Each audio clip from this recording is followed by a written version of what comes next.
Hello everybody, welcome back to my channel. Welcome to my May TBR. I did not do a good job in the month of April. I still read like 4 books, I think, which honestly is very good for me considering the nature of my job and how exhausting it is and everything. I am very proud that I read 4 books.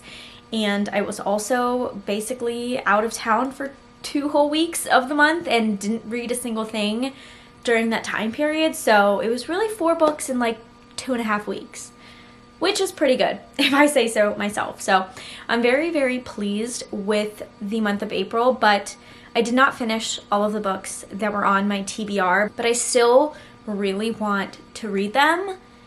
So there's gonna be some books that are repetitive on this TBR, and I hope you guys are okay with that because I am still really excited about them and I wanted to read them in the month of May. So that's what we're gonna do. But without further ado, let's go ahead and talk about all of the books that I want to read in the month of May. So I'll start with the 2 books on my TBR that are rolling over from the month of April, and I'm not going to spend too long talking about them because you've seen them before. So the first one is Pride and Prejudice by Jane Austen. I am currently on page 84 of this, so I made a little bit of progress last month, but definitely nowhere near completion. So I would really like to finish this book in the month of May. This is obviously a classic. I'm trying to read more classics, and I'm very excited to be starting my Jane Austen journey with Pride and Prejudice. And the next one is Dungeon Crawler Carl by Matt Denneman.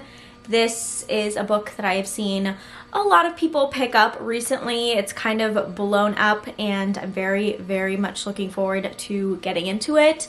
I'm so excited to go on adventures with Carl, and I learned the cat's name is Donut, which is so cute, and I'm so much more excited to read this book because that's adorable. So this is going to be fantastic, I think. I feel like I'm really going to enjoy it, and I'm very much looking forward to reading this as well. So those are the 2 books that were on my April TBR that I'm shamelessly putting back on my May TBR. But let's talk about I have 4 books that are on my May TBR that are new and exciting and fresh. Not that the other 2 weren't exciting, because they are very exciting. But let's talk about some fresh books, shall we? So the first one is one that I have physically somewhere.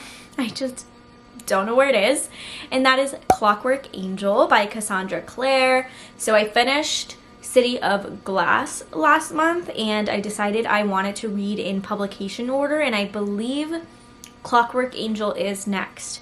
I'm supposed to read The Infernal Devices before I jump back into City of Fallen Angels. So that's what we will be doing, and I'm very excited to read The Infernal Devices because this will be my first time reading them. I've never read these before. I've obviously read The Mortal Instruments because I've talked about how I'm doing like a reread, but those are the only Cassandra Clare books that I've ever read. So I'm very excited about this, especially because so many people put The Infernal Devices as like their god tier, not just Cassandra Clare, but like series of all time as well. Like, it seems to be a fan favorite, and I really want to know what the hype's about. I want to know about this love triangle that is apparently done really well. I'm skeptical, but I also trust the people. So we'll see how this ends up. Also, the lighting just dramatically changed. Honestly, it got a little better, so I wish I would have waited to film until now. But now it seems to be going away. It's just the clouds are coming in and out, so we're gonna ignore that and we're gonna keep on rolling through. The next book on my May TBR is a reread, but this is a reread with a very special and very important purpose because you already know I'm about to reread the series before the next one comes out in October. I will give you guys a moment to think about what series I'm talking about. but it probably doesn't require much thought because it's obviously A Court of Thorns and Roses by Sarah J Maas. This is the first book in the series. I love Sarah J Maas. We all know this. She is one of my favorite authors, and I have never read hold on. I have never reread the ACOTAR series. Let's be clear here. Let's not be crazy, okay? Obviously I have read the ACOTAR series, but I have never reread them. And I cannot wait to experience this again. I can't wait to read this book knowing all of the things that I know and who people end up with and how things turn out. I just feel like it's going to be such a different reading experience than the first time I read this book. It's just going to be so good. I can already feel it. I don't know yet if I'm going to annotate this book just because annotating takes a really long time, or like it makes me read books a lot slower because I have to stop to annotate and write down my thoughts and highlight and tab and all of that stuff, and I do find it really satisfying, and I'm doing that already with Pride and Prejudice, which is one of the reasons why it's taking me so long to read this. One, it's a classic, they naturally just take me longer, but also because of the annotating, it is going by a lot slower, like my reading pace is a lot slower. And for ACOTAR, as much as I do want to have annotated books and I would love to document like foreshadowing and all of that kind of stuff, I feel like I just want to be in the moment with this book and this series and just experience them in like a more fun way. Not that annotating isn't fun, but sometimes it can be a lot of work, honestly, and I just don't really want to do that right now. So we're going to be not annotating this, but I'm still very excited. This is going to be just such a fantastic experience. I'm planning on reading one book a month until we're out of books and it's almost October. Next month I plan on reading ACOMAF, and then we'll do Frost and Starlight, ACOWAR. I don't know if I'm going to reread Frost and Starlight, actually. I'll have to think about that. But obviously I will be rereading ACOWAR and Silver Flames, and then it will be almost October, and that is wild. I've spent long enough talking about a book that I've already read and a book that everybody and their mother already knows about, so we're just going to move on to the next books on my TBR. I also want to read A Natural History of Dragons by Marie Brennan. This is the first book in the Lady Trent series. I think that's what it's called. I could be completely wrong. All I know about this is that we're following Lady Trent, who is a dragon, what do they call her? A dragon naturalist. And I love dragons.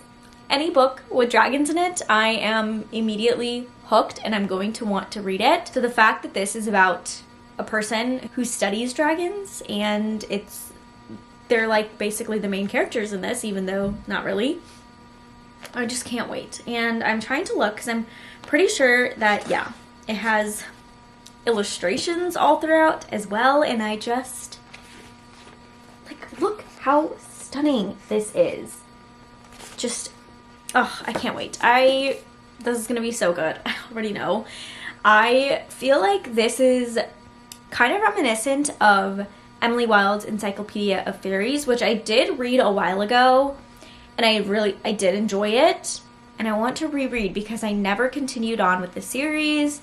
I feel like I forgot most of what happened, but I do remember enjoying it when I read it, so perhaps I will reread that series as well. I'm just on a reread kick.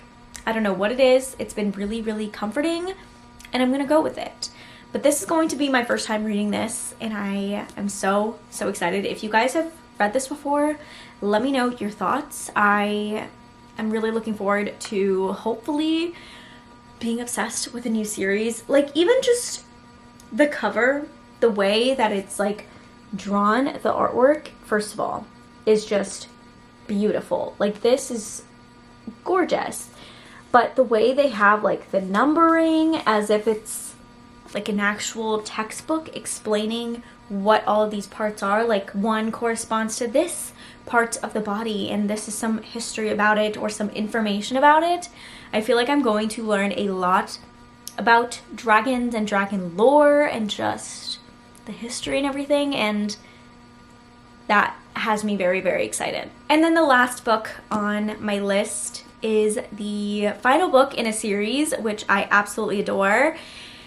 And I'm very excited to finally be reading it and finishing this series, and that is The Stone Sky by N.K. Jemisin. This is the third and final book in the Broken Earth series, the first one being the 5th season.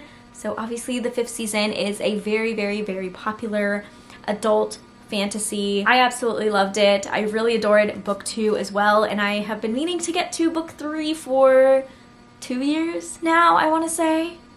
Maybe 3, I'm not sure, honestly, but it's been a while to say the least, and I am very, very excited about this. The first book, the 5th season, is written in a very interesting writing style. We're following 3 perspectives of 3 women, and one is really young, one is middle-aged, and one is an old woman.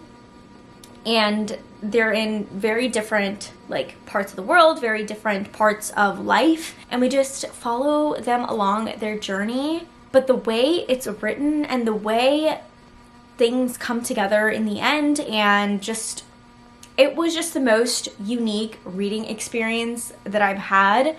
And I'm very, very excited to continue and finally finish off this series. This is honestly thicker than I thought it was going to be. It's over 400 pages. I don't know why I thought this was like 350 pages. So we'll see if I actually end up reading all of these books or if we are going to have rollovers in June, but I'm going to try to not let that happen because I have some pretty fun reading plans for the month of June, and I just don't want rollover books to get in the way of that. So I'm excited to read this and conclude the series. I just hit myself in the face. This is going to be, I might have to watch or read summaries of the first 2 books because I really don't remember a lot since it has been a while, but I know I'm not going to reread the books because that's just not something that I want to do. So I'm just going to look up summaries, and hopefully that refreshes my memory enough to where I can actually follow along the story. So there you have it. Those are all of the books on my May TBR. Let me know down below if you guys have read any of these books or some books that are on your May TBR that you're really excited about. But with that, thank you guys so much for watching, and I will see you guys in my next video. Bye!